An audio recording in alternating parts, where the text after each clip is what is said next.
So you have one exoneous question in the chat from someone that says, do you support SNMP? And John answered them. So, okay. Yeah. So just real quick, typically I would want to connect to the management console, that's running all of your switches and routers, because then that's going to get us, one data connection point, and that gives us everything. However, a specific customer comes to mind. They have manufacturing plants in China, and they're air-gapped environments basically, and they're not connected to any top management console. And so for those specific switches in those manufacturing floors, we're actually reaching out to them with SNMP to pull back the data of the information they're seeing on those manufacturing floors, those IP addresses.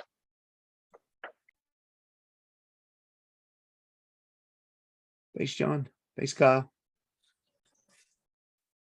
All right. Well, let's get into this. So you are at the FCon 2022. It's our fourth session, like Richard had said. This is the Sounds of Soldering session.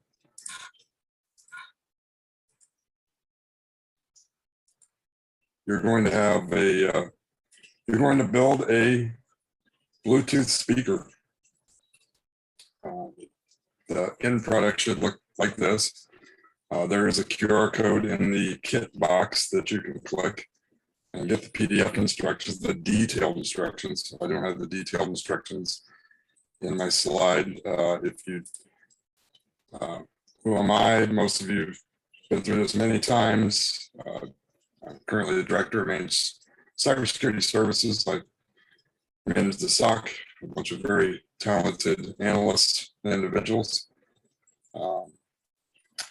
Ham radio, I do computer forensics, and I'm most of all a technology addict. I've been soldering since I was probably 5, been building kits since I was like 7, and can, read the instructions adequately. The PDF is also at this location. Let's see. I can't go back and share that. Let's see. Yeah, Wade got it. Thank you, Bree. And so, most of you, a lot of you are return FConners, and during each one of these sessions, I try to go through and give the basics. No matter what we do in soldering, there's always the basics. There's the basics in electrical theory that you really should start to learn. And those basics are pretty simple. It's simple algebraic formula. There's 3 components in electronics that are very important. That's your voltage and your current. Those 2 are very important. They always come up in any calculation you do. And then resistance is the other really important part of this triangle. I put recommended viewing. That's the same one I've had in previous classes. I've added a little more in-depth stuff. Bob Kessler, he's a ham, and he does a technician's class ham study. And this is his electronics portion of that. And it is very good. He explains it very well, talks about some concepts, and it's much more in depth than I will be going. Some of the important things is when you're building a kit or when you're dealing with electronics is being able to identify the different components. So, this is object orientation for the real world. Being able to identify resistors and their values, which color chart we'll get to next. Potentiometer. A potentiometer is nothing more than a variable resistor, so that's a pretty easy one to spot. LEDs. LEDs are light emitting diodes, and a diode is a device that will only allow electricity to flow one direction. So think of it, if you're a plumber, think of it as a check valve for electronics. And then a transistor is a check valve, but also has the gate is also the knob to twist the valve on and off. Capacitors are mini batteries. They come in both polarized and unpolarized. So if you think a battery, you can't charge a battery backwards, it'll blow up. Well, that's what happens to a capacitor if you get enough current. Some capacitors, though, are non-polarized. They're bidirectional. Doesn't matter how you put them in. Those are represented by just two straight lines. You see this in a curve, even whether if it's not got this, be cautious. Let's see. Hey, Jim, one quick question for you. I think we're getting a little bit of reports on your audio being a little choppy, All right. which is really funny because we're in the sounds of soldering. Let me drop some audio.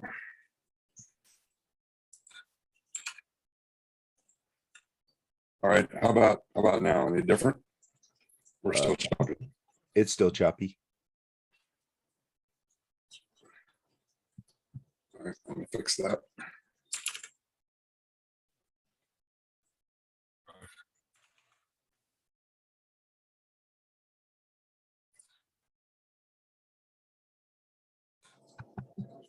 How about now? Oh, much better. Great. Now I hope when I go to the bench, it's not going to be choppy. Okay. It's don't know how much did you hear where Oh I yeah, guess we heard Okay. everything. It was choppy. just it was a little choppy. Yeah. Okay. All righty.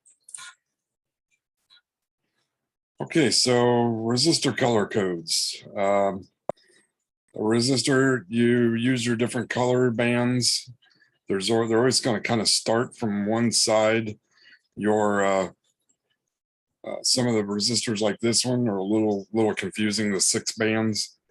There's only going to be certain colors on the one side. They're going to have an offset. I'll show you a cheater here in just a little while. A lot of times, excuse me, I'll calculate them out, look at them, but then I'll also verify, trust, but verify, right?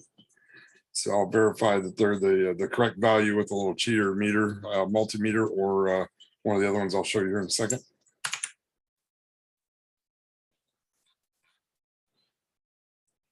Capacitors, like we talked, like the electrolytics, those have a polarization. Your ceramics, they do not have a polarization, so these are non-polarized. They have different values. You have to respect those values. There is a chart for especially the ceramic capacitors. They have a code on them, and there is a way to read this, but really one of these code charts or one of these cheaters that I'll show you in a second is the best way to figure that out.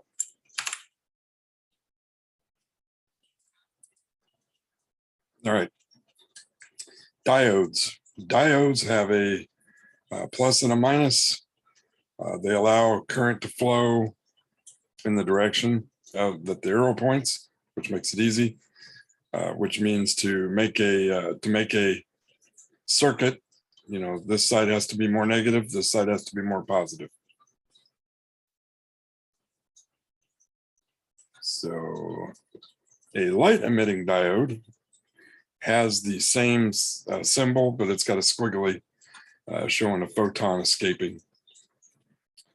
Important things about a diode, especially this style, there's lots of different styles of light emitting diodes as far as different case styles. These are very, very common. The other style is an SMD.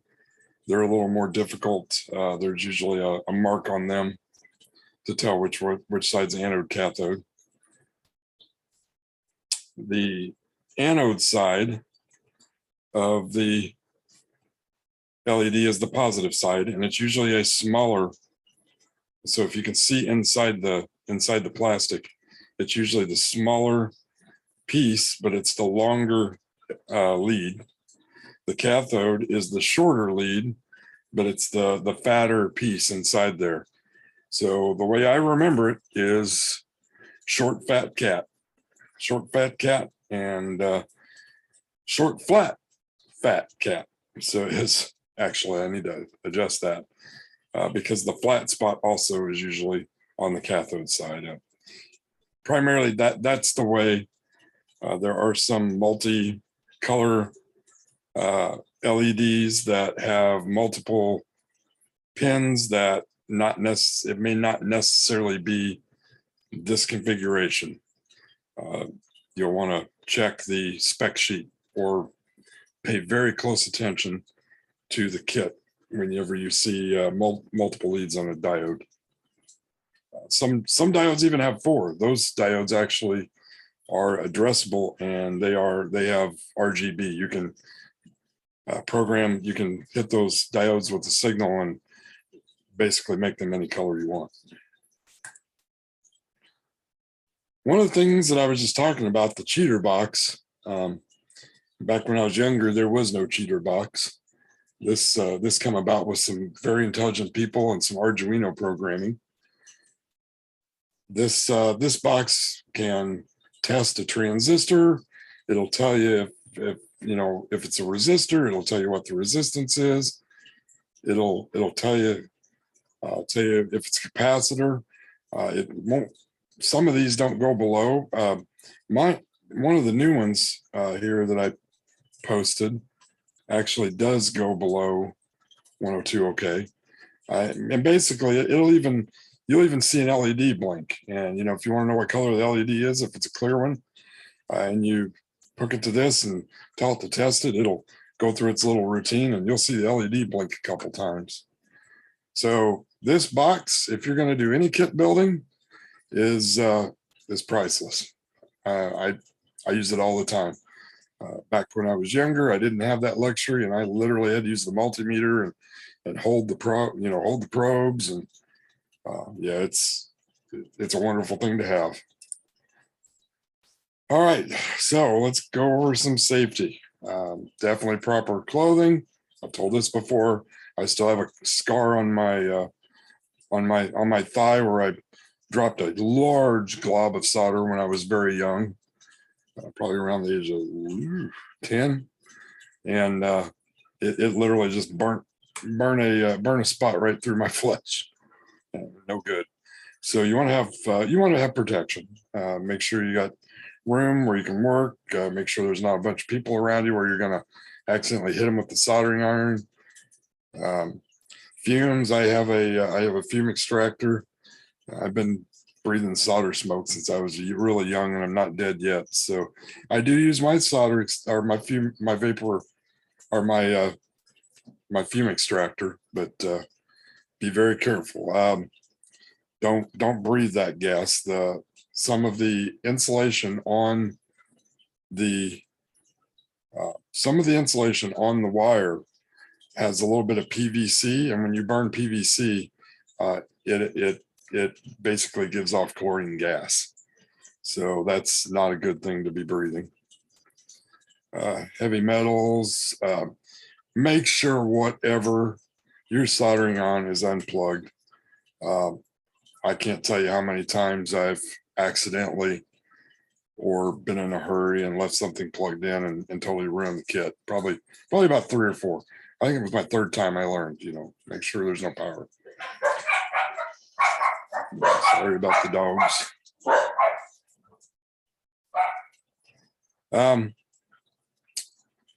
Let's see, charged capacitors. It's not as big a deal when you're dealing with these low voltage kits. Now, if you're building up a Tesla coil kit, yes, be careful.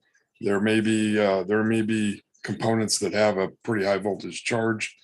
If you're working with any old stuff, if you're working on tube type radios, amplifiers, amps, your guitar amp, if you got a tube type guitar amp, be very careful. Some of those capacitors are charged up to about 300 volts. If they've not been bled off, or they don't have a bleed off circuit, or You know, very other reasons.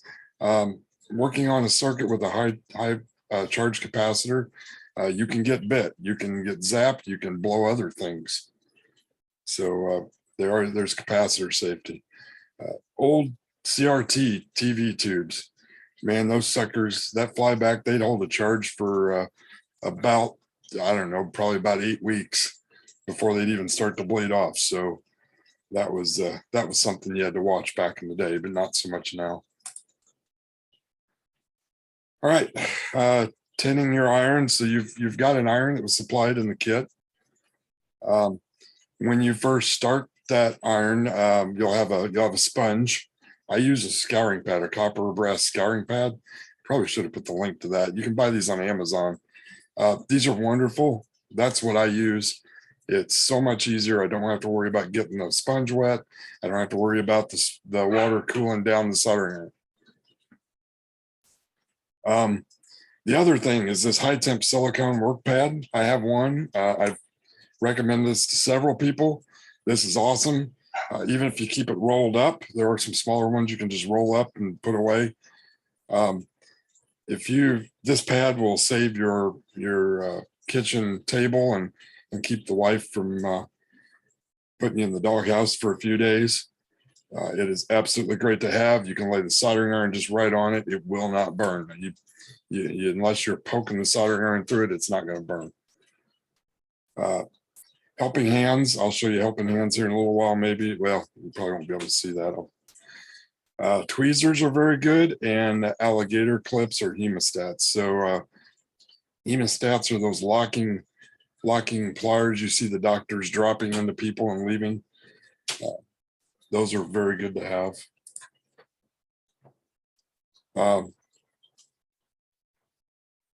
Let's see.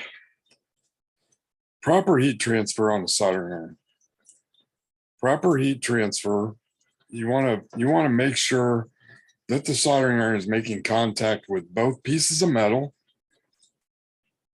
So the pad and the leg, and then you'll want to feed the solder wire into it.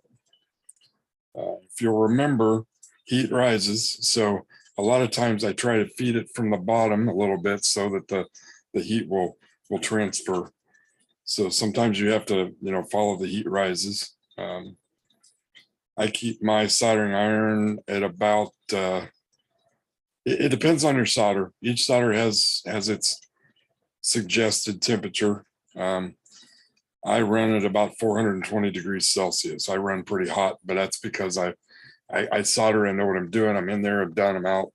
I'm not transferring all that heat to the component. You have to watch that.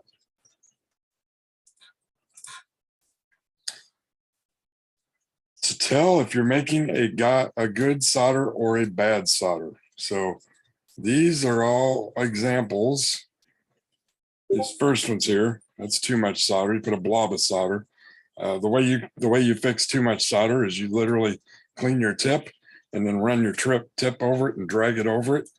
And a lot of times it'll pull away some of that solder, and you can, you can get back to a decent solder.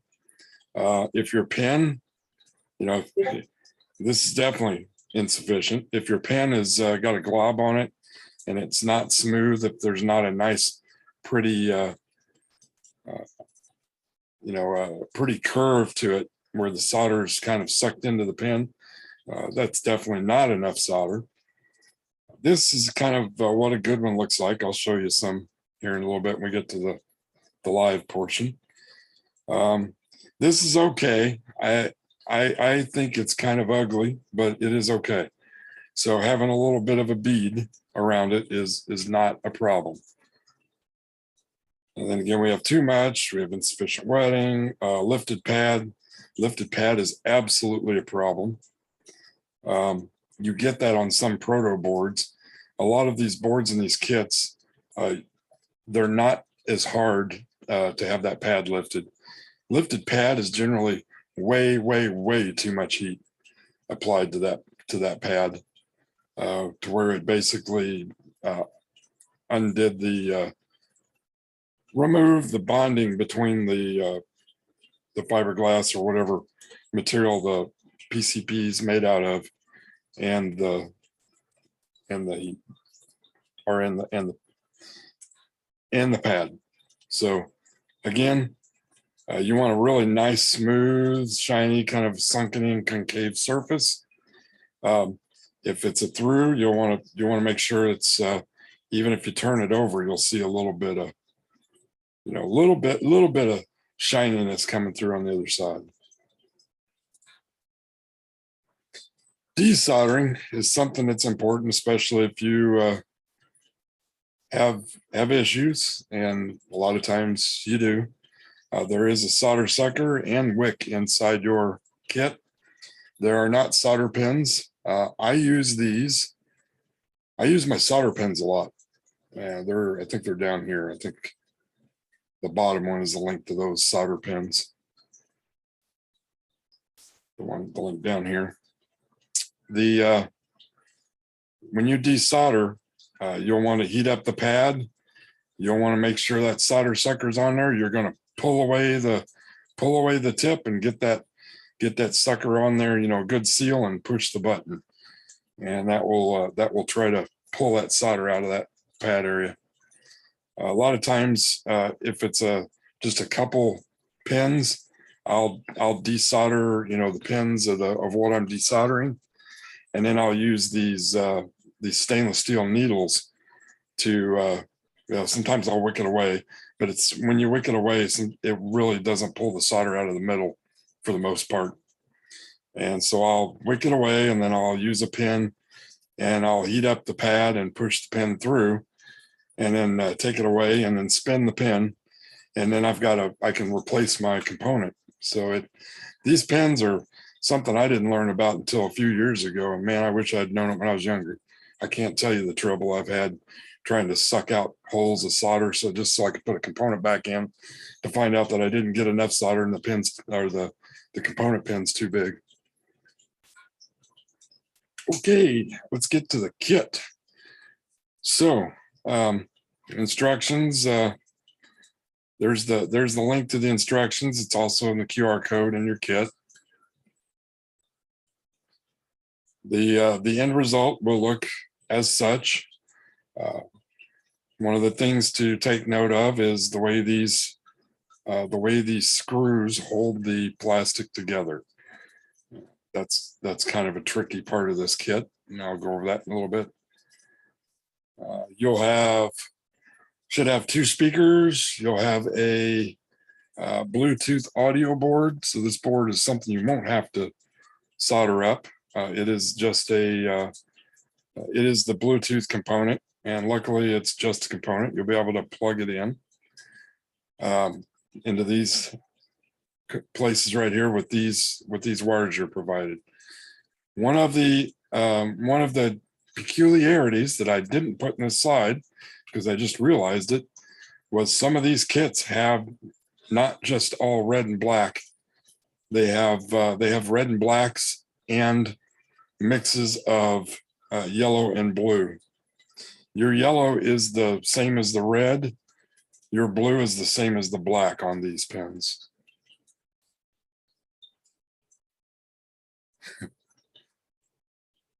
Okay, so basically we'll start out your step 1 through 3. Be sure you identify your resistors properly. Follow the chart. There are lots of iPhone and Android apps to help you, that you literally can look at the resistor and dial the colors in, and it tells you what they are. Oh, that's a good idea, Gail, to put the hot glue the nuts in. I have a suggestion on how we did that for you in a little while. Step 4, so get your resistors right. If they're wrong, it's not going to work. That's important. Make sure they are correct. 20Ks here, 470s here, and these are 2 mega ohm, 2 million ohm. There's a single 2 million ohm right there. That's used as a bias resistor. Yep, and I will get to some recommendations on stuff in the end here.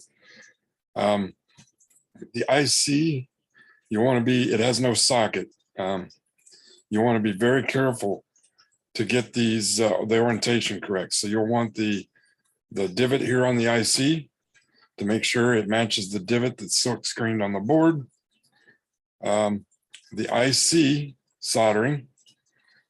A lot of times I'll put an IC, if I'm soldering IC directly, or if I'm doing the IC socket, I'll put the IC socket on and I'll do one side right there while I'm holding it.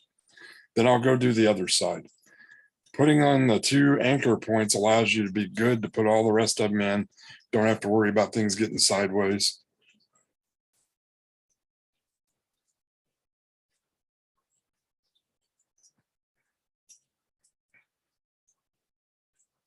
Okay.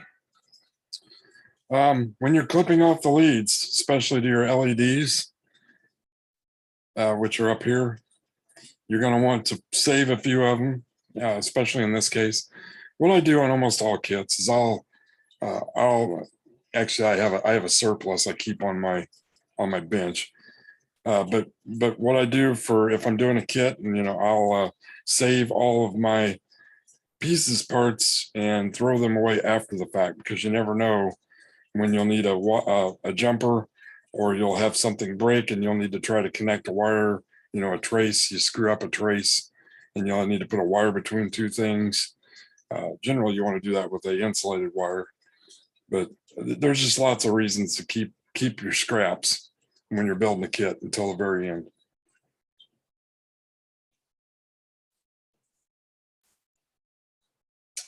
All right, another gotcha, and I don't know if anybody had received a kit where there's literally a red connector here and you can solder it where the instructions tell you. So in step 20, it says take the wires from step 13 and solder them very carefully right here to the back of this red connector. As you can see on our kits, and probably the kits you've received, they're all white and they're also not designed the same way. There's probably a way to tap this on there, but there's components on the other side. Basically, there's no way to solder that just right to there. It's if there's not an exposed pad, you're not going to get soldered to it. You'd have to scrape, and I'm not even sure these are right. And I didn't test them just because there's an easier way. And I'll show you that too also. So take your wires that you attach to your soundboard, your light display board, and solder those directly. So put the red to the red and the black to the black, and get solder those directly to these 2 points, this point here and that point there. That'll allow this lead. So what you do is you'll have this lead and another lead, the one that is already soldered to that board, connected to these components. And these are on the back side of the plastic box. Okay. Assembling the case. Definitely remember to take the Mylar.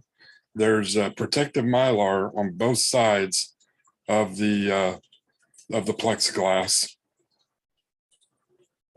to protect and keep the case from scratching in manufacturing and in shipping.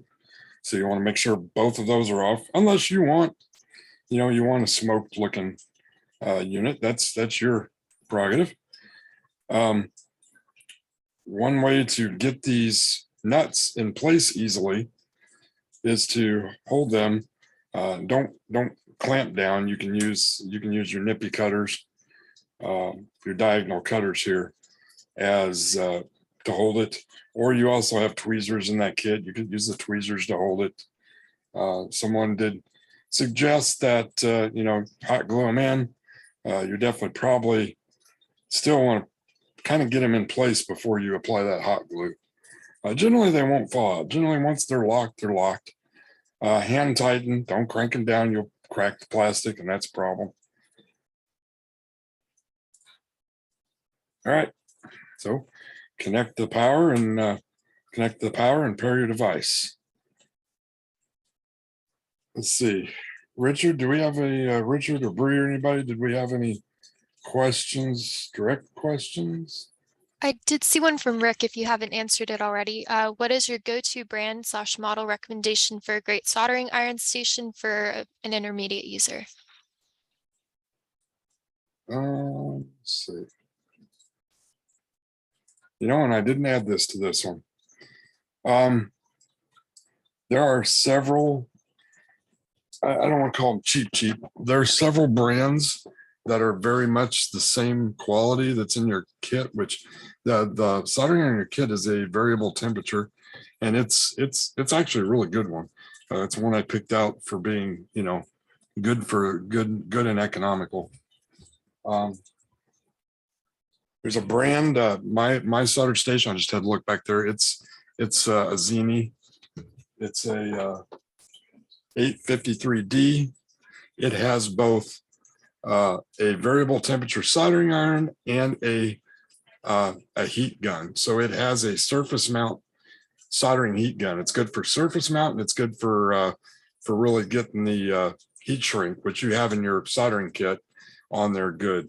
So heat shrink, you know, a lot of people use, I've used just a lighter in the past. You know, I've tried to use crank my soldering up really high and tried to, you know, shrink the tubing using my soldering iron residual heat. That doesn't work real good. So definitely one of those styles. And truthfully, read the reviews. People will tell you, hey, this thing's a piece of junk, or this one's good. And you can pick up a decent, if you're looking one with the heat station also, you can get a decent station for around $100. You can get a decent temperature controlled station. It's got a nice little box for in the range of 50 to 60. So yeah, the WLC 100. Yep, that's a decent one. And the Weller. So my go-to for 20 years was a Weller soldering kit. So Weller is a good brand name. Some of the Chinese though, or kits are pretty good also. Just be sure you tin your soldering iron when it's brand new. You want to be sure and put that solder on that tip and clean it, and then put some more solder on the tip and clean it. Another thing you want to do possibly when first thing on your tip is there is a little jar of flux in your kit. You'll want to take that little jar out. You want to just dip your tip of your soldering iron in it. It'll instantly boil the flux right before you tin it. That flux will clean it by removing the oxidization layer on that tip. Okay, let me get switched for the live demo. And Bree, I'm not going to be watching the chat, so if somebody says, hey, what did you do there? Feel free to yell at me. Got it. I think there was a question from Joseph. Are you going to show about how far above the board they should have the LEDs when they solder them? Yes, I am. All right, let's see if my audio is choppy.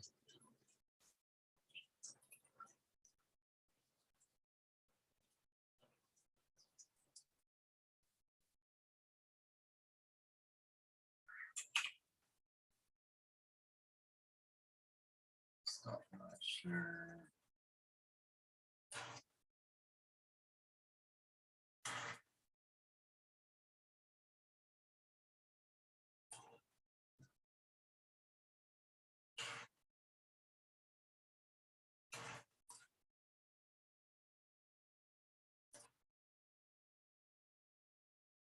All right.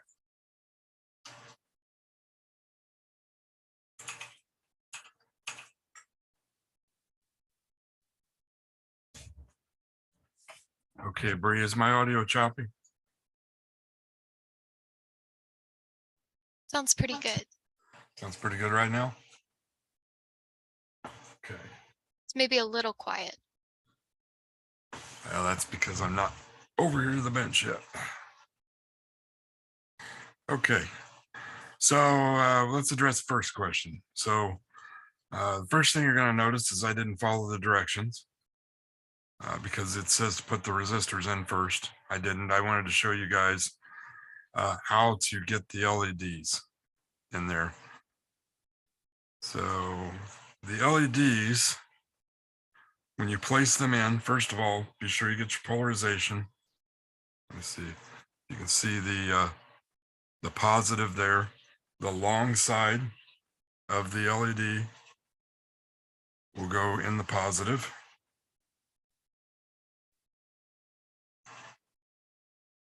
And when you push these LEDs down, you'll notice there's some burrs on the LEDs on the legs themselves. You'll want to kind of get them right about the burr's edge. So they're those burrs should be very close to the same, but they may be different. What I did, and again, using that same principle that I soldered the chip in with, is I soldered my first one and my last one, and I made sure I used the tip of my well, it wasn't that one, but I used one of the tips of my tweezers. Get that over in the camera to kind of measure the distance, so I had it the same. And what I did is I kind of let the burr stop me on one side. I soldered both of these sides first, so this side and this side. That allowed me to kind of use this and literally set this upside down and prop it, and allowed me to make sure that that LED is in relatively exact same position and space. And then I was able to, let's see, that one about the same angle.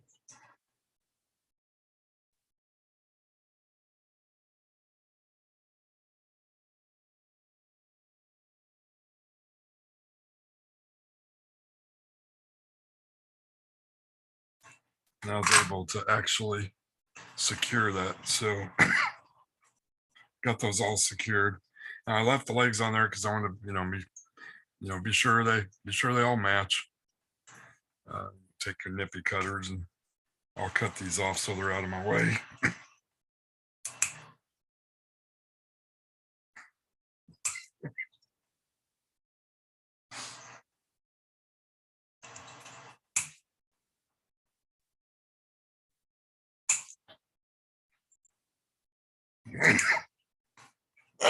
Excuse me.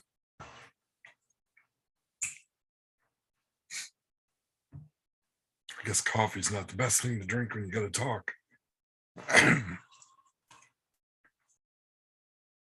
Right. So let me.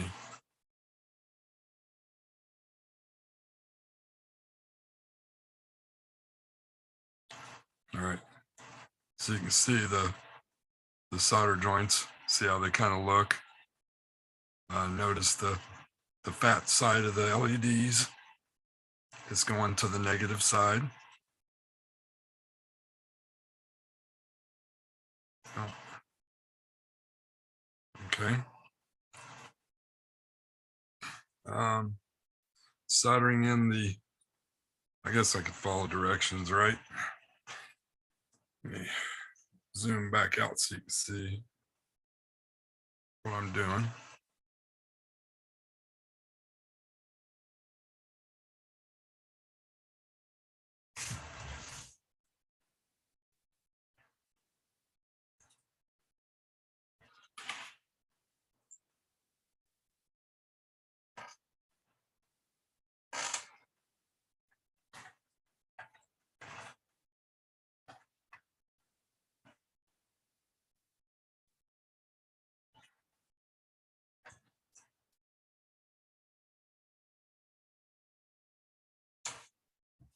Okay.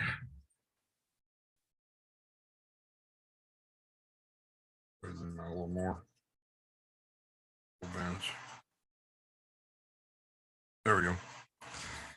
That out of the way. So I'm going to use my little. Oh man. Yeah. Oh, that'll work. I'll have to hold it up. Set that under there. All right. So I happen to know that this. The other thing. Some kits had two mega ohm resistors, so they came with 4, or they come with 3 sets of the 2 resistors. So don't assume. Always verify. So what I'm going to do is attach this, and since it's a resistor and I don't care, I'm going to attach it to 2 legs, and then I'm going to hit the button. And there you can kind of, well, it's really hard to see.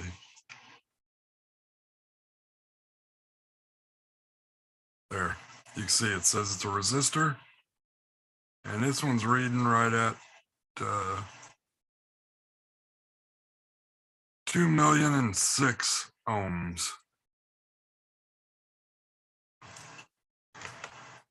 Your resistors are not going to be exact. They all have a tolerance, usually plus or minus 5%. So it's my 2 meg. So check these real quick.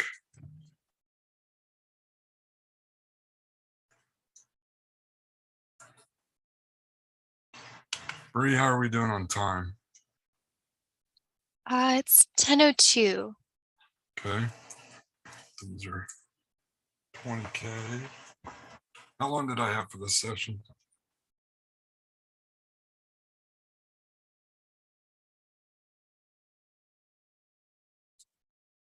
Let's see.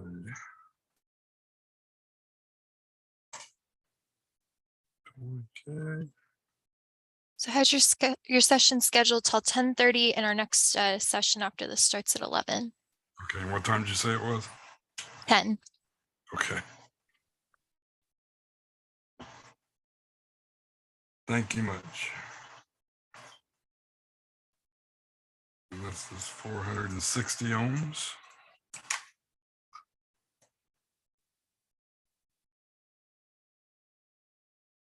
Right. So that's using my cheater. Some things I wanted to go over. One, definitely installing the chip. Zoom back in.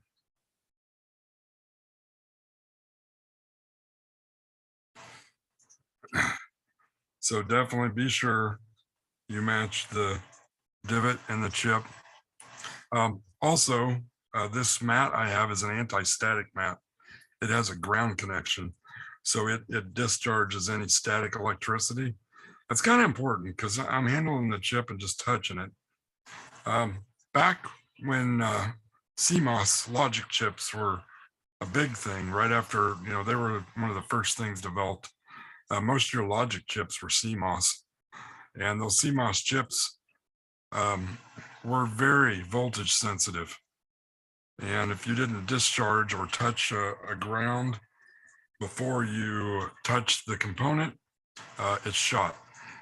Memory chips are still kind of that way. Not necessarily the DIMM packages, but the actual chips on them themselves.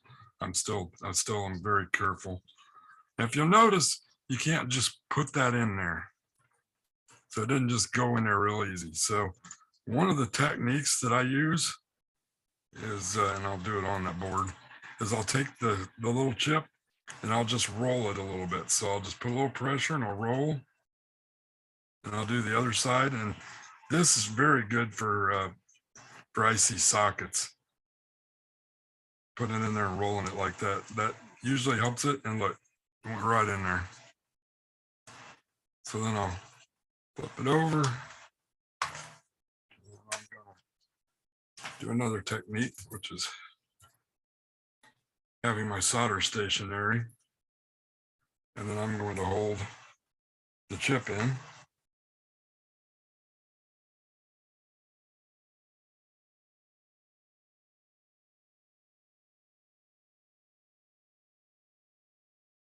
All right.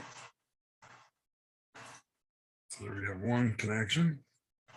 Pull the chip in and do the other side. My solder, I use these solder rolls mainly so I can do this. I don't like using the small little cylinders like you guys have unless I have to.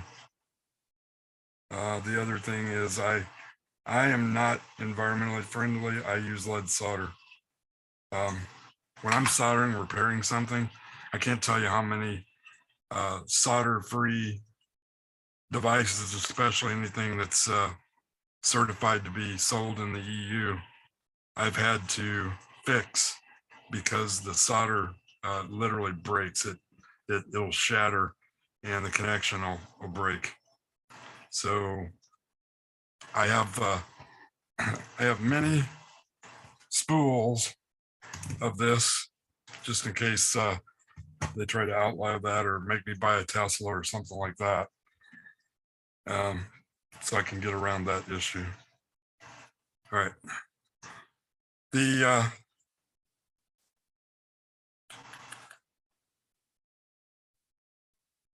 We never have enough time to do a full kit or take a while. Some of the things I wanted to talk about was in the part where I was talking about, and you'll notice I have two different colored wires. In the part where it tells you to solder to the back of this little guy, where you can't, there's nothing to solder to. What you can do is just connect the wires directly. Literally take the wires, strip them off, twist them together, connect them the same spot. It's not gonna hurt anything, and that's the way to get around that. When soldering wires on, like I soldered on the speaker already. See, this one's not soldered, right? I left it. Yeah, I left this one so you can see how I wrap the wire around the terminal.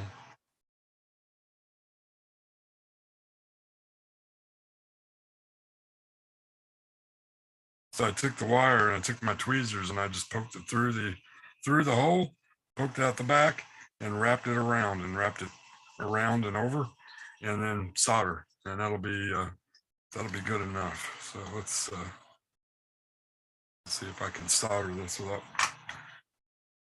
messing it up too badly.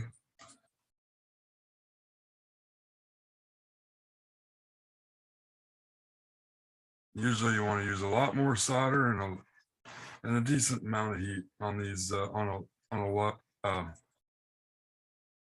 an eyelet like this.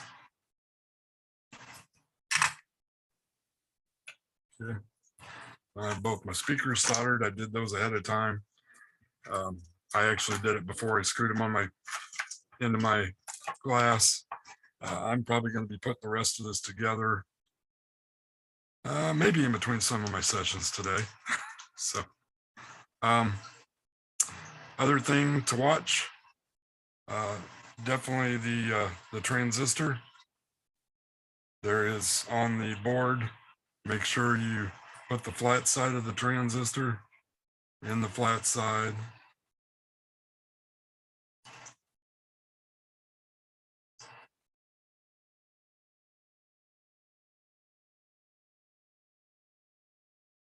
Spread the legs apart.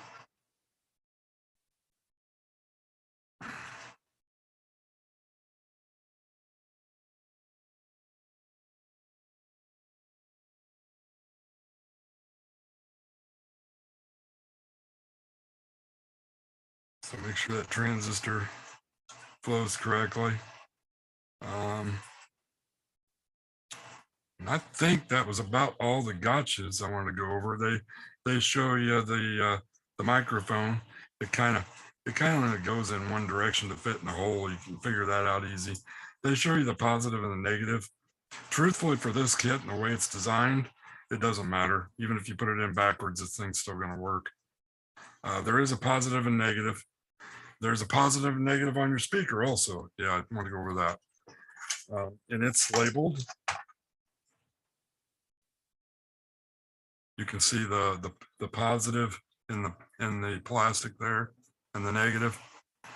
It's good to observe that because you want the speakers, it's a stereo speaker, you're going to want them to be in phase.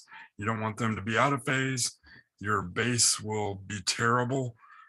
Your highs won't be distinguishable. I mean, you won't be able to tell the highs, but your bass will be terrible if your polarization is backwards. And that's generally the rule for any audio device.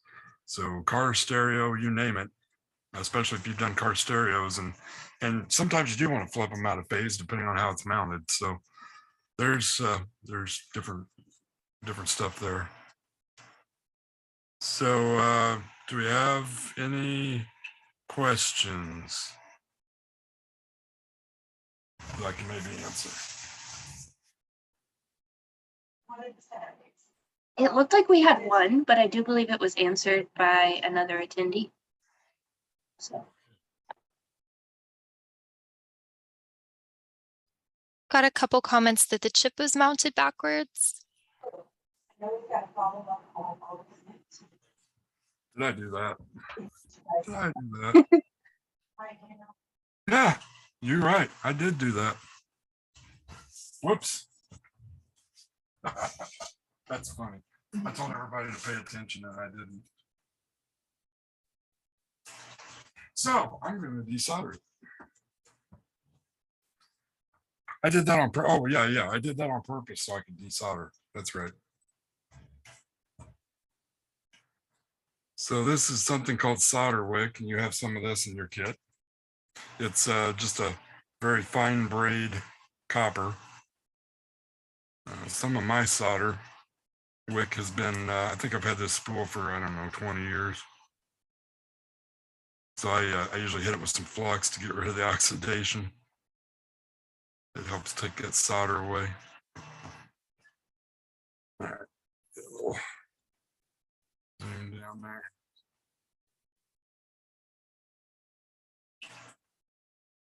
All right. So with that, what you want to do is lay it on top of the solder and get it good and hot, and it should just suck that solder right up into itself.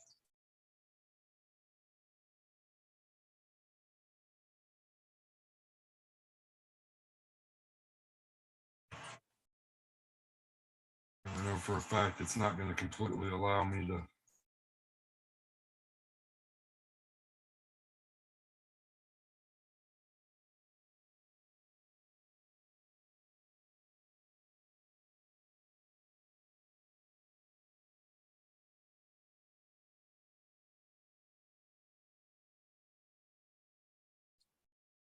That one looks good.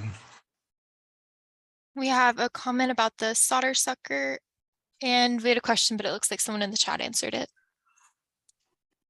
Okay, that's the comment.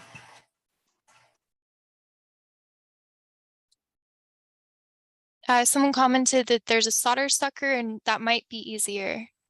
Yep, it might be definitely for this situation, because the chip. But as you can see, the solder wick actually did release the chip, and now I can put it in the correct way. That was all planned, by the way. If you believe that, I got a bridge to sell you.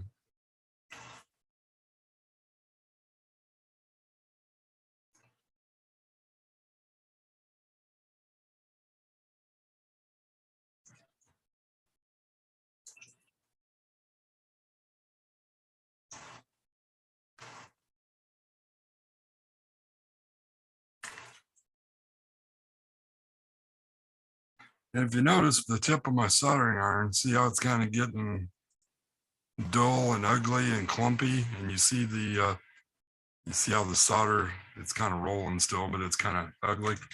That's when you want to hit it and clean it. Dip it in your oh, see, now it's all shiny again. All that oxidation's cleaned off.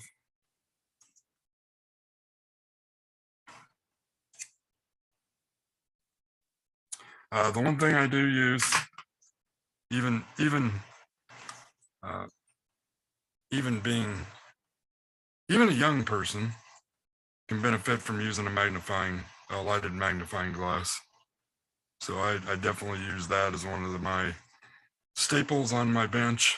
The older I get, the worse I see, which is a problem. But you know, we all have that problem, or will have that problem. I wonder if vampires have that problem.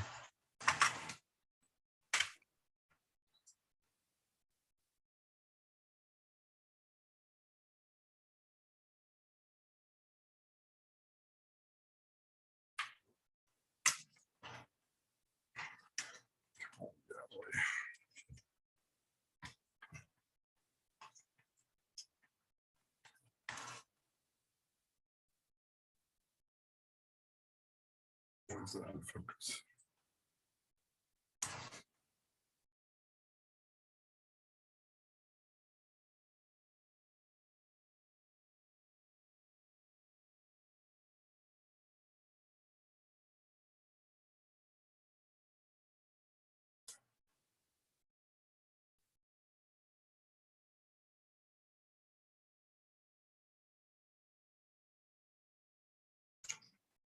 No. And as you notice, my fume extractor is not on because you wouldn't be able to hear me.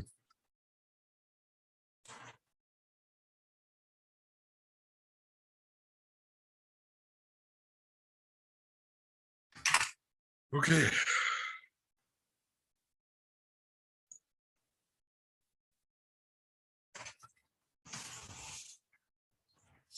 All right.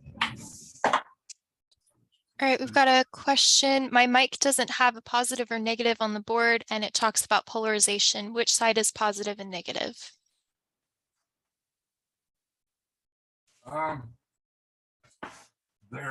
So there's the mic. If you turn the little mic over on the back, there is some You little. do very well currently. You're a little soft. Yeah, I forgot to turn my mic back.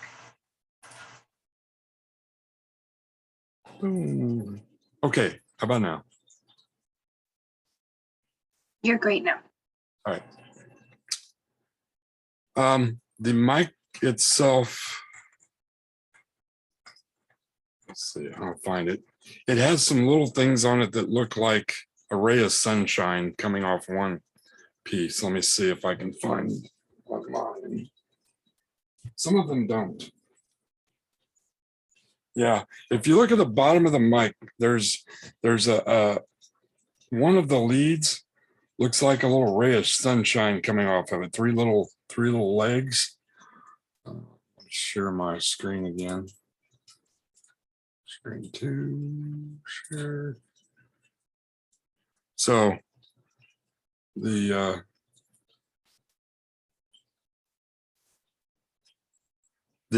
bottom of the mic has little legs, some little fingers. This is the negative side. And as I said before, and it kind of will fit in just one way. And you know, to be in the hole that's silk screened on. A lot of times, if you follow the silk screens, you got a good possibility of not getting it wrong. If you put the mic in backwards, it will still work. The mic in this case really doesn't, it has a polarity because of the waveform. So it has a positive waveform designation, but it's truly not a polarized component. I don't know if that makes sense.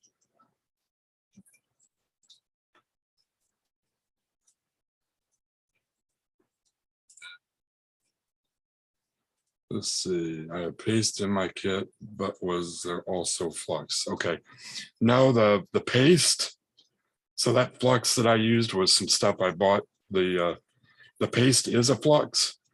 You could use that paste as a flux. So if you wanted to dip that paste, you know, put that paste on a component or something, generally it's not needed unless you have a really nasty, dingy looking solder to start with. Flux will also help that solder bead up and not connect other pads. I use solder paste a lot when I'm doing very, very detailed work.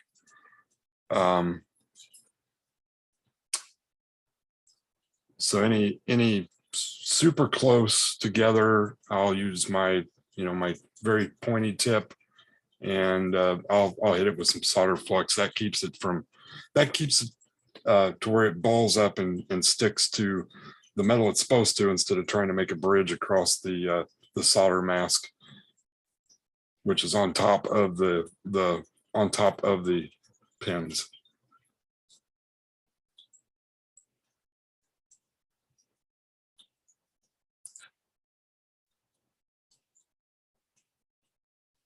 Okay. Any other questions for anybody? I'll be around. My email is jgatwood@ftsc.com.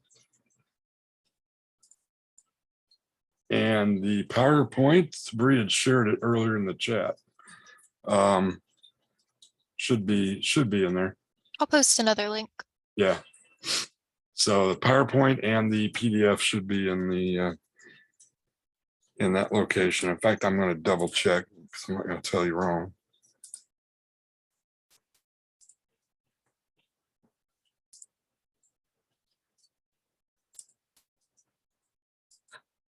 Yeah, PowerPoint is in the also in the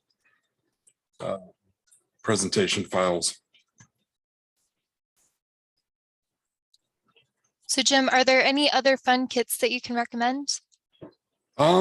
So in the PowerPoint, I put a link to hacker boxes.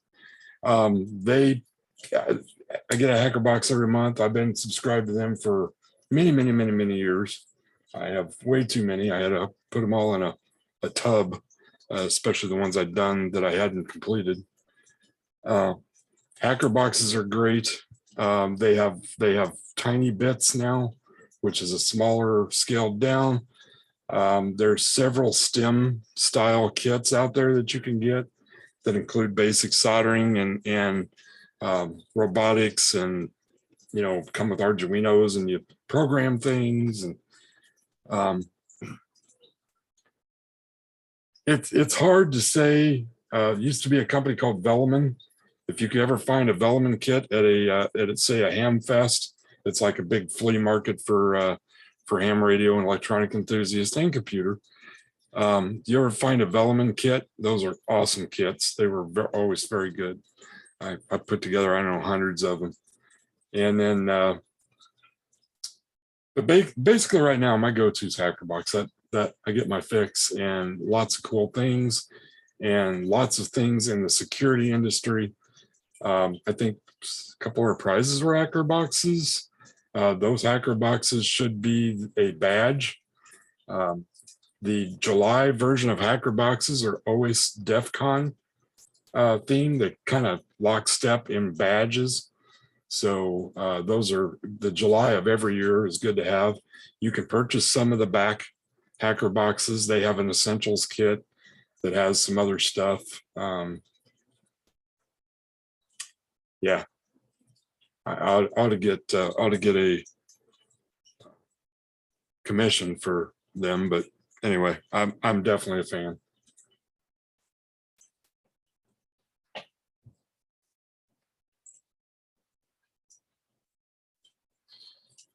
All right.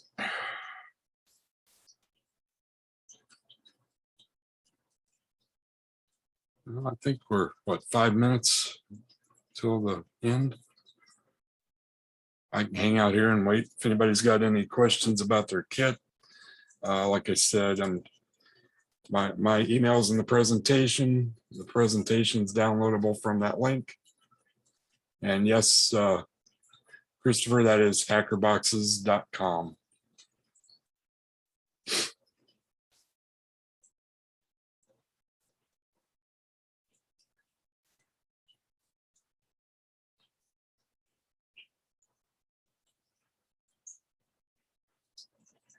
One of the things, one of the kits my nephew's putting together is a LED tower. So I don't know if you've seen those LED cubes that are addressable, that the LEDs flash within the cube matrix.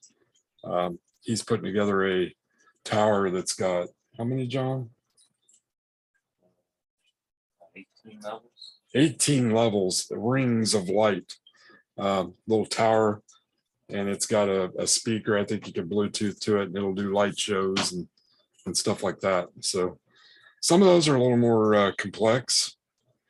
Any of the kits with surface mount soldering and the ones you absolutely can't use a soldering iron, you can use a soldering iron to surface mount LEDs, switches, some LEDs. Some of the LEDs are really small. So see if I got it buried. Nope. So this little kit, if you can see it, now my camera's trying to. This is a little surface mount. I think this was a Hacker Box widget. I don't know if the camera will allow it, but when you spin it, there we go. When you spin it, I can't tell if it says I love V or I love you, but anyway. And it was completely surface mount. And I used my surface mount heat station. Yeah, it messes up to put that together.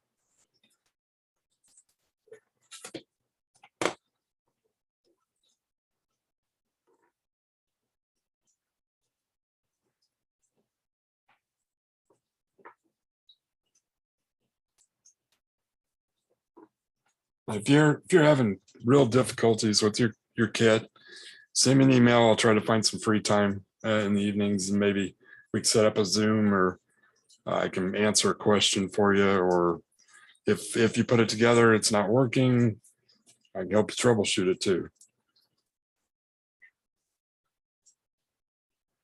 First step of troubleshooting is to make sure you soldered the chip in correctly. And hopefully you didn't turn it on. That's the one thing. If you turn it on and it doesn't work, turn it back off quickly.